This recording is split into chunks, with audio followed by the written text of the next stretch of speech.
broadcast network, AFTERBUZZ TV. Over 20 million weekly downloads in over 150 countries, and your #1 source for after-show entertainment.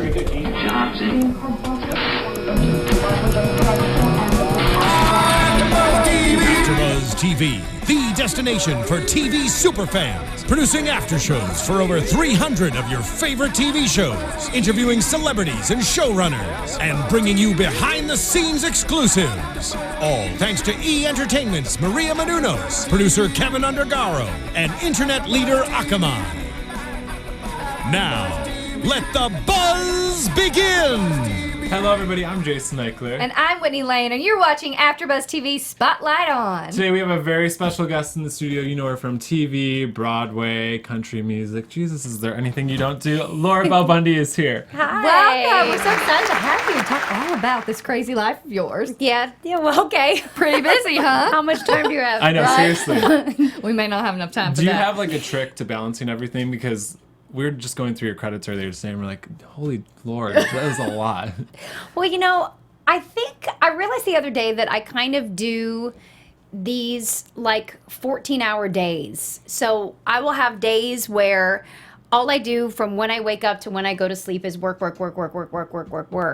And then I'll do like a couple of those days and then I just like peace out. Okay. So that's Smart. kind of how I enjoy what I do. It's fun. I feel really lucky and blessed that I landed in a career that feels like it's not always work. And lots of fun. Yeah, it's always fun. It's like, what else can I play at? So I like to play and do plays, and then I like to play and play music, and then I like, you know what I mean? So it feels like play. I love what I do, and I'm very blessed.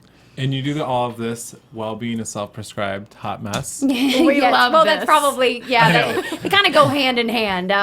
We love that. Yeah. So we have to play a little game. Okay. We got to play hot mess for a hot minute, okay? Okay. We're just going to ask you hot mess questions and you just got to spill all over. Spill the beans. Okay, most embarrassing backstage story. Oh, backstage or Yeah. on stage? Oh, we can do it. We'll take either. either. I almost pooped my pants on stage. Yes. During Legally Blonde, I had too much roughage because I thought I was getting sick, and I ate all this vegetable soup. And then before I got to the theater, I was at this, in New York, they have this theater that shows all the French movies and all the things. I don't know why I wanted to go to see one of those, but I did. And I kept running to the bathroom, and I was like, oh no, this is a problem. And then I thought I had gotten it all out before the show, and then about 20 minutes into the show, I felt, and it was really bad because amazing. I had to stop. I mean, I couldn't dance. So a lot of my dance movements Yeah. were like gyrations, and first of all, it was painful, and I was squeezing my butt cheeks together, and then if I wasn't squeezing my butt cheeks together, it just would go right out of me. So fortunately, I didn't have any bathroom breaks in that show. So fortunately, I got through the entire show. Wow. My butt hurt the next day. My gluteus Yeah. maximus for it was really quite the workout. But fortunately, I got through it without spilling the beans. Oh my God. Can you imagine like the headlines That the would next be- day? Laura Bell Bundy shits herself on stage. That would be the Legally worst. bomb. There, see, she's already got it. Just in case. so no, good. oh my gosh, that'd be the absolute worst too. Yeah. That is never comfortable. Yeah. Oh, honey. Honey. Okay, what about the strangest fan moment you've ever had? Oh man. I've had some strange fan moments. I think most of them involved maybe a lot of hugging and will you FaceTime my kid or talk on the phone or those kinds of things where you can't get a person away, just kind of like creepily just staying linger. by. I've had this one guy that kind of shows up at my CMA no. Fest, kind of awkward and I'll look out for him this year. Yeah. You gotta be on the You gotta be lookout. I'm like, security. back on up, honey. There we go.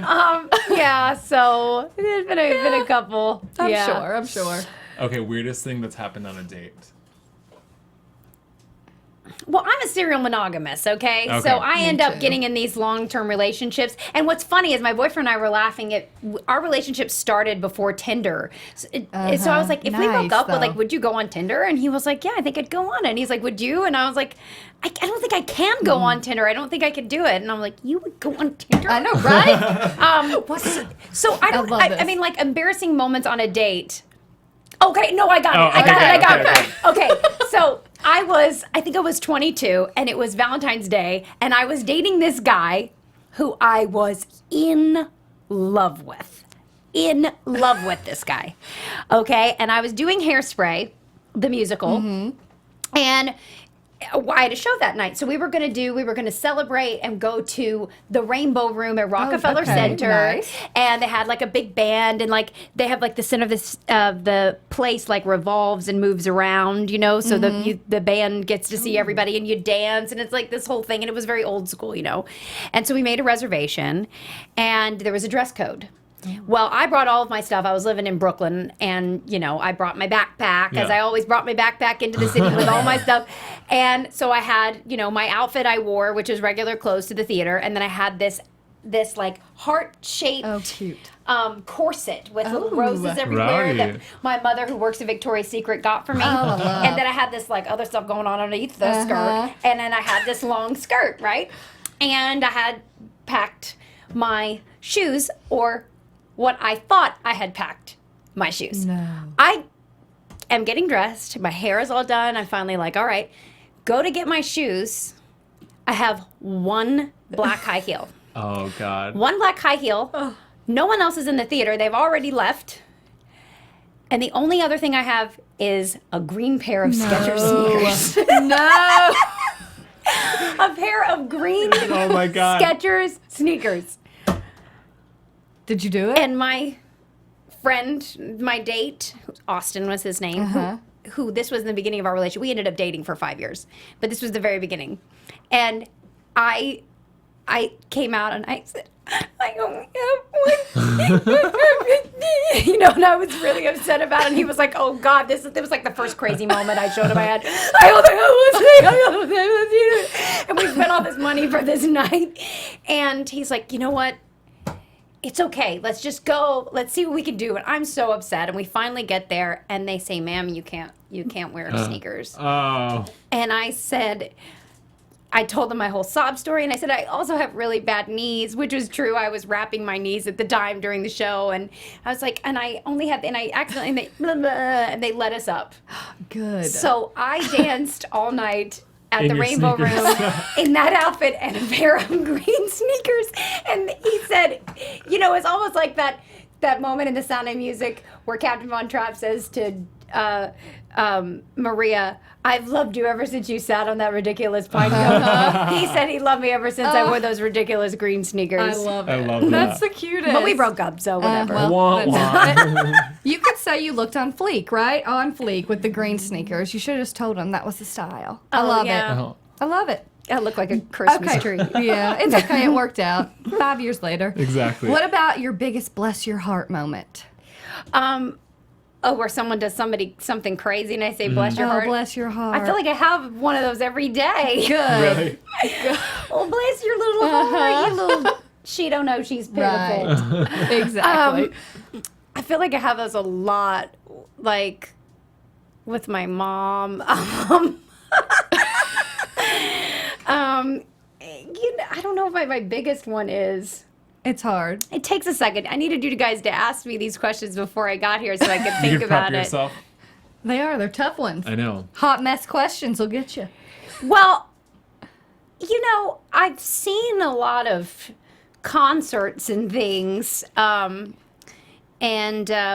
I've seen a lot of like amateur singing night type of things I've judged. I've definitely had That would be it. well, she hadn't figured out this in her career Oh. yet. But That totally makes sense. but yeah, so I don't know. Yeah, Something that's like that. We would can make pass. sense. Yeah, And pass. finally, craziest thing you've done while you've been drinking that you're willing to admit on camera. Craziest person I've done or craziest thing I've we'll done? take either. Let it out. That's what we're hoping for. I love it. Craziest person would definitely be the guy I'm with now. But let's say craziest thing I've done, and I've been drinking. God, what if I? What is? Probably something involving like skinny dipping, or yeah, like running around. I've traveled a lot. around the world. And I'd say when I'm with my best friend Asmaret and we're drinking, we kind of do some crazy stuff. Love she likes to take her clothes off and jump in, like You just follow suit. yeah, things. Yeah, I just do whatever she does. Basically, that's the stupidest thing I do is like following my best friend. But most of the time, I don't need alcohol to do crazy things. I would That's the agree. problem That's with good. me too. Everyone's like, "Were you drunk?" I'm like, "No, I'm sorry." Just being me. Just us. Okay, Yeah. let's go way back to the beginning. Yes. Let's talk about when you first got into music. Okay. When did you first realize this is what you wanted to do? I think I was really little when I knew in my heart that I wanted to be. I knew I was always creative, and I have a wild imagination and imagine things, and I like to be in character and dress up. So I think it was natural that I kind of knew it, but it took me a second to really choose it. I acted as a kid. My mom put me in. My mom put me in like every single class you could put a kid in. Like I think she thought I would be like a 5-year-old that might have a drug problem if they had too much time on their hands.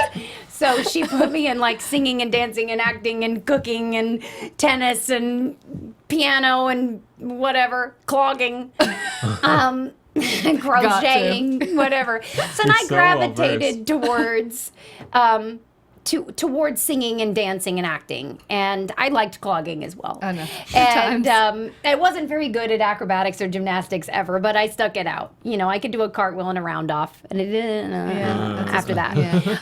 Yeah. Were your parents musical at all? My grandfather was really musical. My grandfather, he was a radio DJ out of Maysville, Kentucky, and he also sang. He did the first ever Pepsi Cola radio commercial. Oh wow! And he trained Nick Clooney, Rosemary Clooney's brother in radio. Who's also Nick Clooney's also George Clooney's dad. That's cool. We've been very close with them throughout my life. I'm not close with George Clooney. I've never met him. Oh, George. But my grandfather and his dad are very close. So.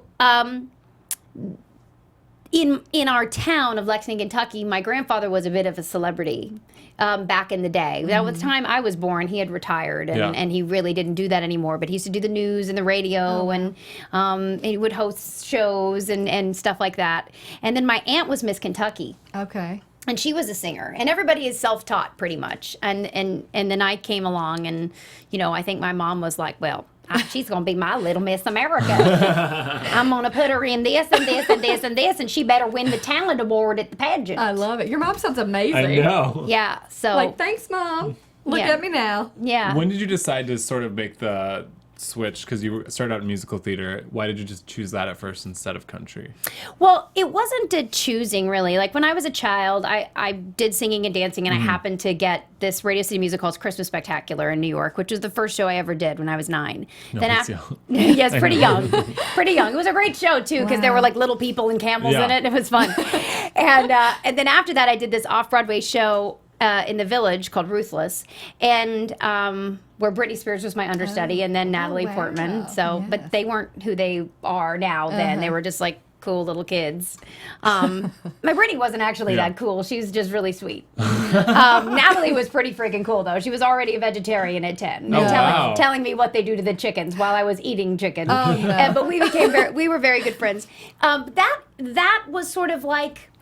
I landed there, and then I moved back to Kentucky, and I decided that I wanted to write music. Okay. And I decided I wanted to be in a band, and that was country. So everything that I kind of wrote, it just came out that way. It's the music I listened to, is the music that I really liked. And so I think that was a decision as opposed to something like I landed in. Right. Okay. So the decision was really the music that I do. That's the music from my heart, is that country music. And then I was also an actor. So I just auditioned for Hairspray when I was 22. But I had a band, and I was working on music long before I at the same time. that. Okay. Yes. That's So- interesting. Okay. And you've originated a lot of roles on Broadway. What do you look back at that experience and like take away from it? I had like the most fun of my life.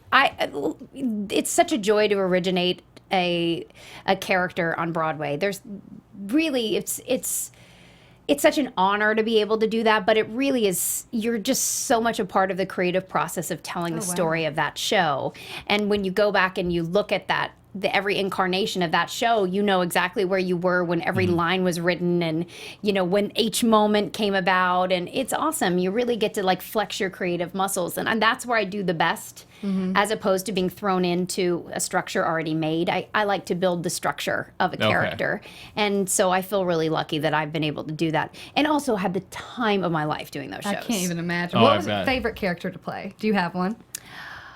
I have so many favorite characters. I love them all. I think Legally Blonde was probably my favorite character, but it was fun to be like this bitchy character in Hairspray. And then Right. I do this thing called Cooter County, which I Oh, we have love these it. characters. We want to live there for a little, So I mean, second. you know, you need a biscuit and Show Cantel Brown, or like they're like these other incarnations of myself that I mean they're my favorite characters. Those are amazing. We literally were like, we wrote this down. We want to live in Cooter Cooter, County. exactly. Please take us back. Are you you going to gonna- be doing more of those?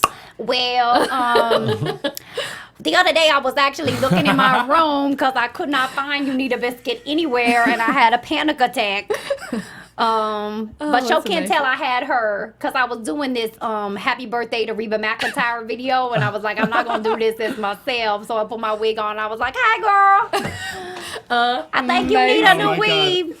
Would you ever do SNL? Because I feel You like really you'd be should. perfect for I it. always wanted to do SNL. You will, Yeah. you will. I don't know. Well, I would love to do it. Yeah. Put it out Well, there. speaking of Reba, you're signed with Big Machine. Yes. Do you have any future collabs that are coming up that maybe for your new album, anything like that? I don't have any future new collabs that I can think about, but it would be nice to do a collab. With Reba. I heard this song with Reba. I heard this song called Sluts once, Southern Ladies Under Tremendous Oh, yeah. Stress, and I was like, Reba has to do this song with me.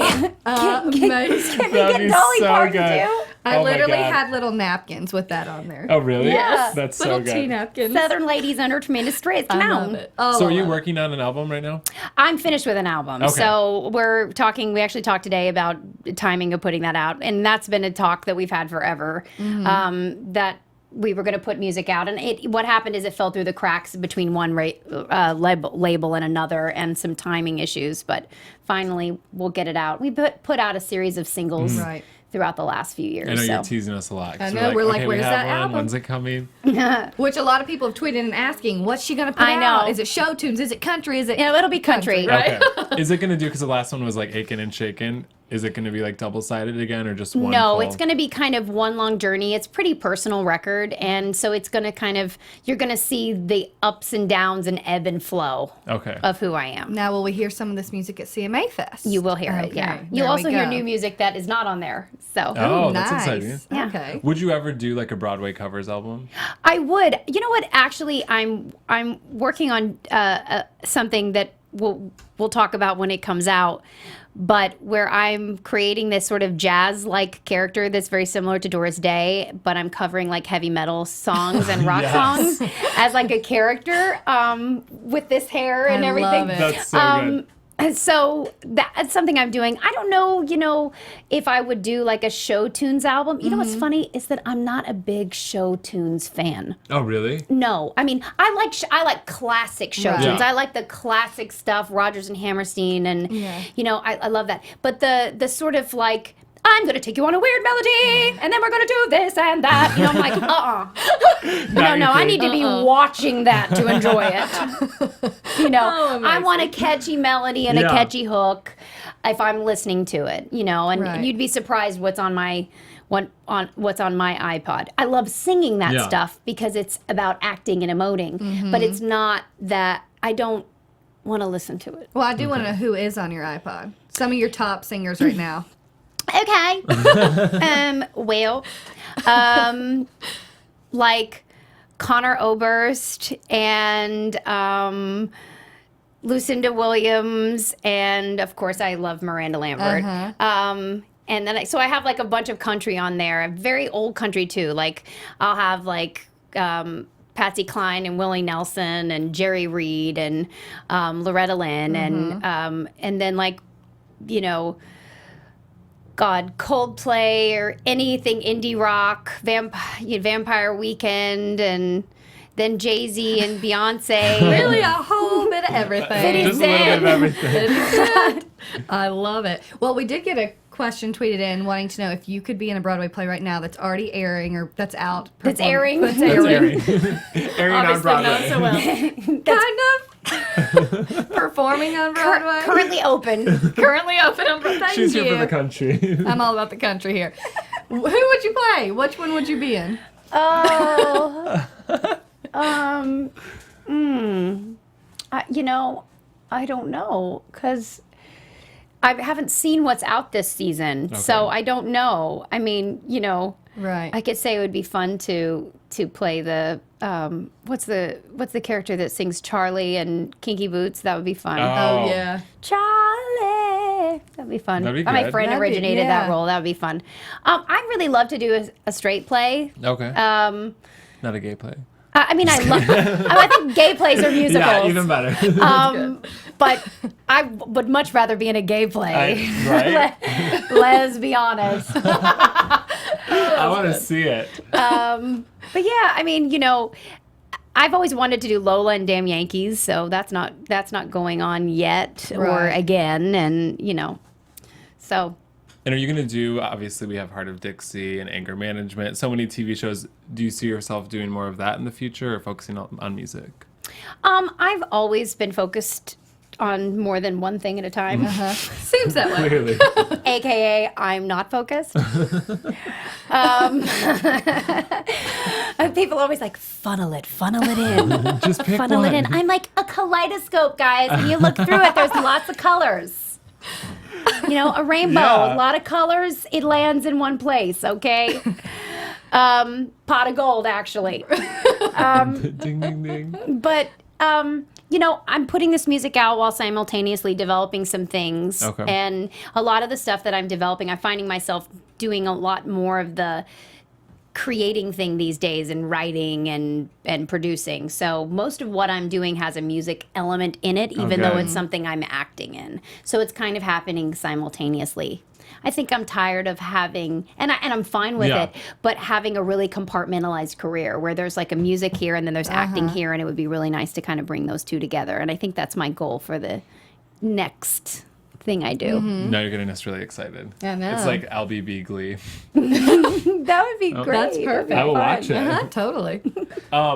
So in your career, and you can answer this as any of your characters if you want, what is the best advice you've been given and what's the worst advice you've been given? Well, you need a biscuit to go to answer this Yes. one.